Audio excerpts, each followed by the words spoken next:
In the beginning, there was bog, and the bog covered the world, and the bog was the world, and the world was the bog.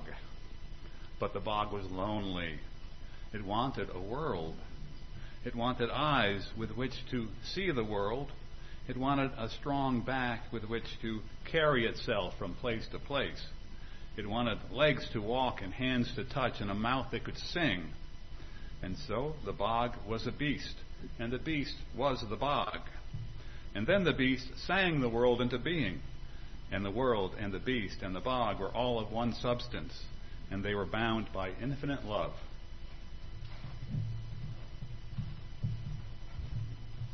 Sorry to those on Zoom for being so short so that you don't get to see Will when he comes up because he's so tall. Thank you, Will. That this morning's reading that Will just read is from a young adult fantasy novel called The Girl Who Drank the Moon by Kelly Barnhill. And I've listened to it on audio a few times now, and when I heard that, I thought, how about we reflect on that a little? So here we go. We'll get to it. All life flows from water. It is most of what we are. This morning, many of us have carried water here to pour into a shared vessel before us, which we're all waiting to come and approach, to merge with one another's water in our annual water communion ritual. Some of you may have brought water from rivers or lakes, from oceans or valley streams, from taps sourced from city reservoirs and backyard wells, from underground springs, or maybe puddles worthy of frogs. This tradition of sharing and merging waters has been around since 1980. It was begun by women. As many of you know, I hope, at a Unitarian Universalist women's gathering. In fact, it was the Continental Convocation of Women and Religion in our UU faith tradition. And the leaders chose a new ritual to celebrate that year that, quote, spoke to our connectedness to one another, to the totality of life, and to our place on this planet. And I can still feel those things in this ritual, our connectedness to one another, to the totality of life, and to our place on this planet. I think it's one of the reasons why this still young ritual, but now 50-ish almost years old, still thrives. As the ritual is continued, these women said, water deepens in meaning for us, just as water deepens during its long and winding journey to the sea. And they were talking about as the ritual continued that day, water and then water and then water. But it has another meaning now, because as this ritual has continued over the years from one century to the next, it still is continuing to deepen and transform and change in meaning, and yet it has retained some of that initial imprint of when it was born. So just imagine this ritual traveling in its journey across congregation to congregation until it became part of who we are today. It's almost had a journey like a river to us, and will flow on from us to the next. And yet, that original imprint, as I said, is still there, and it's preserved inside of our ritual, especially the aspect of bringing water from distant places to shared spaces. And I've been thinking a lot about that this year in particular. The original water communion symbolized the coming together of many women who lived far away from one another. Across a shared continent, 8 different women, actually that year, just 8, brought water from the Rio Grande and the Assiniboine rivers, sorry, I don't know how to pronounce that one, from the Pacific and Atlantic Oceans, and from rainfall near here in Maryland.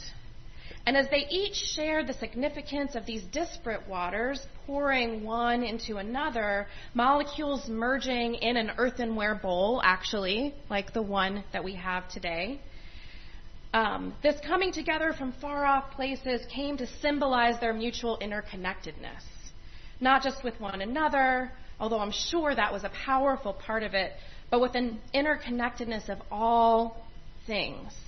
Of all things. For as it is said, water is life. Today, our water communion ritual has evolved to become a time when we, who are from the same locality, pretty much, nearby one another, we don't so much bring water that symbolizes who we are or where we are from. Right? Because the imprint still has been to bring water from far to near.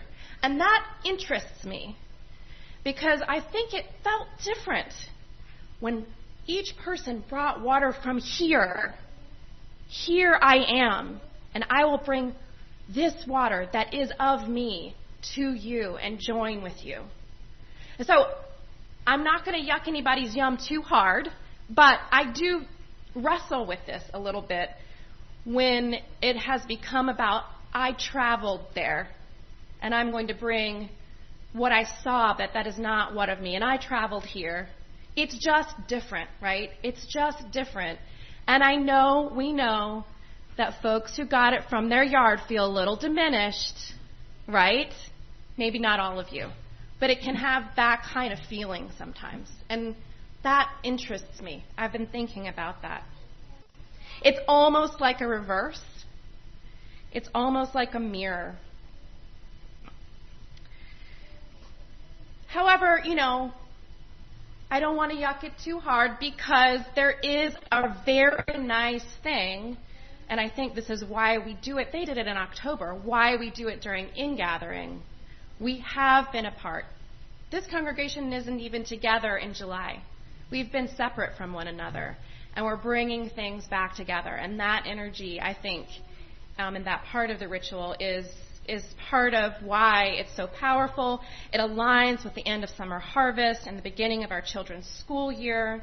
But it, as I said, is almost like a mirror image of what those women did that first year, most who lived far from one another and who came together for a moment, symbolizing bringing the water where they came from. So I wonder if we can imagine that sense of connectedness that each person had to their own water in that original water ritual, having gathered it from their home or the far-off places. And it's incredible when you think about it because water does this naturally. It flows from mountain snowmelts to rivers and streams, flowing to our oceans and collects again back into our skies, right? So when we think of it, and I don't need to, this is what we say every year at Water Communion, right?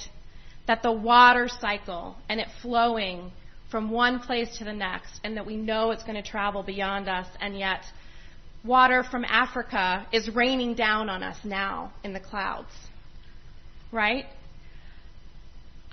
When we sip our lemonade in the summertime and we have beads of sweat on our foreheads, or the other maybe not so mentionable bodily fluids we give back to the earth. They're part of the cycle. Water is most of who we are, and they connect us across the globe as well. However, I've been thinking about something else too, which is whether we carry our water across leagues and lexicons, I said in the sermon description, across places, cultures, languages, however far you have carried your water today. Water carries us more than we carry it. Unless you say, well, Reverend Lauren, except that we are water, to which I would agree, and that is the point. Some say we're stardust, and that might be true, but the science-minded among us know we are mostly water. I mean, maybe space, but let's stick with water. We are mostly water more than any other element. And we move not as water moves. Those women brought the water not symbolically, not as water moves. They were water moving. We are water moving. Rivers flow, yes, and clouds form, and the mist gathers and canopies and rolls off in mountain fog. And yes, the cycle of water continues in a blaze that never ends. And we not only participate in it with our tears and our sweat and other waters of our bodies, but we also flow over the land in our various capacities, traveling from here to there, making tiny rivulets and streams, changing the environment the way that water changes the environment. Each one of us charting our course and making an imprint upon the land, just as streams do. Water is not just symbolic of our homes or the places we've traveled to. Water makes up the homes of our bodies, and without it, we would not be. So Will began the sermon with a reading about the bog, and I'm going to share it again. Reflect a little on the bog before we bring our water together. You know, we always talk about the rivers. I loved that song before that we got to hear. The oceans. I don't know if we give the bogs enough credit, so let's bring in the bog. Let's bring in the bog this year. In the beginning, there was the bog, and the bog covered the world, and the bog was the world, and the world was the bog. But the bog was lonely. It wanted a world. It wanted eyes with which to see. It wanted a strong back with which to carry itself from place to place. It wanted legs to walk and hands to touch and a mouth that could sing. And so the bog was a beast. And the beast was the bog. And then the beast sang the world into being. And the world and the beast and the bog were all of one substance. And they were bound by infinite love.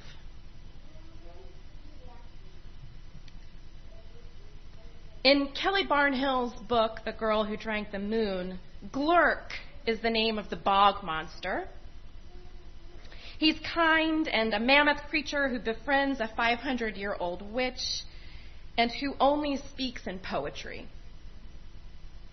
That's where today's reading comes from. This is, a bit of a spoiler. It's really close to the end of the novel. You don't really need to know the story to get the essence of the meaning of this quote, and that's what I like about it so much. But it might enrich your understanding to know of its context, and that is that this is said when the witch in the novel dies, and her friend 𝘞𝘪𝘭 carries her down to the bog, where she is enlivened in a spiritual sense, and you really don't know what's happening at all. But you see, the bog is this place from whence all arises, and the bog is the place where all things return. Life cycles begin and end and begin again in this story from the bog. It's a mysterious place, somewhat of a borderland place, where creatures arise and retreat from bog to bog, species come, species go, not unlike the actual bog, really. And I began to wonder, as I listened to the story once and then again, if the bog monster were really a creature at all, or if he represented the embodiment of the essence of the bog, of the essence of life itself, arising from that dank, dark, rich place with the peat that's just decomposing, right? Taking momentary form among us to spout some wisdom and inspire a few golden poetic stanzas before receding back into those dark waters, an emblem in our memories of the spirit world to which we all belong. As we don't all believe in God. Some of us do, and I like that about our faith tradition. I think probably we all do. I have to say that on this morning, or in this time in my life, the God of the bog is my kind of God.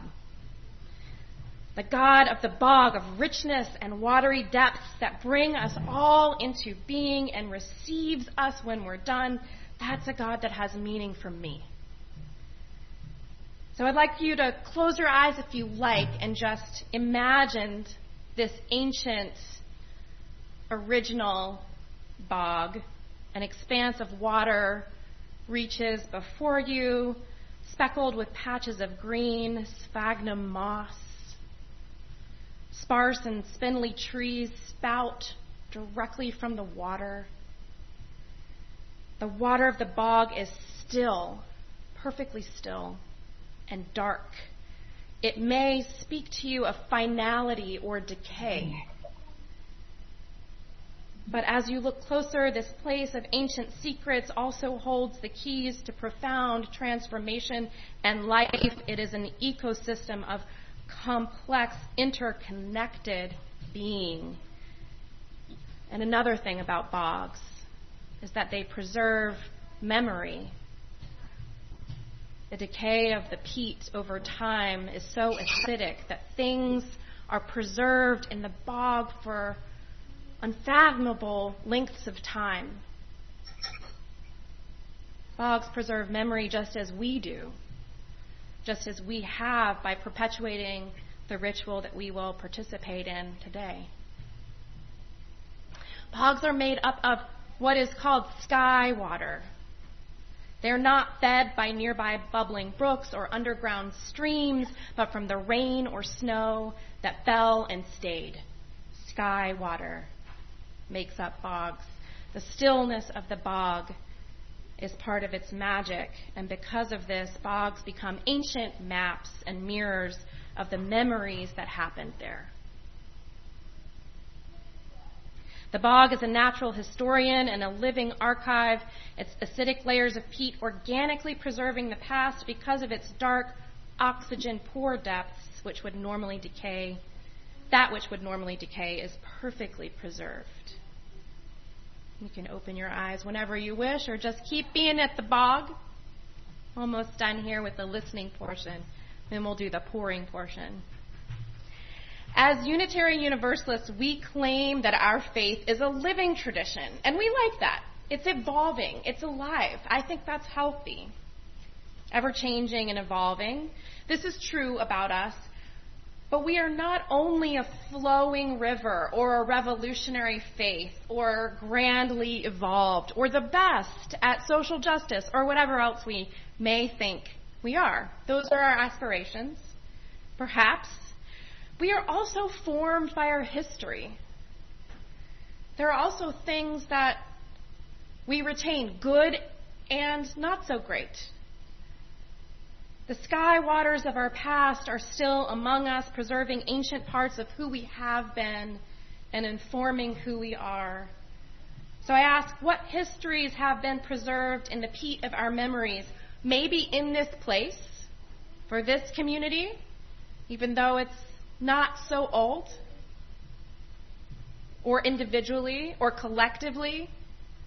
What memories are we preserving in our peat that are still informing us today? What truths, even the difficult ones, are preserved, elements of the past that we can learn from? The bog reminds us that preservation is a sacred act, and that by remembering where we've come from, we can more fully be who and where we are.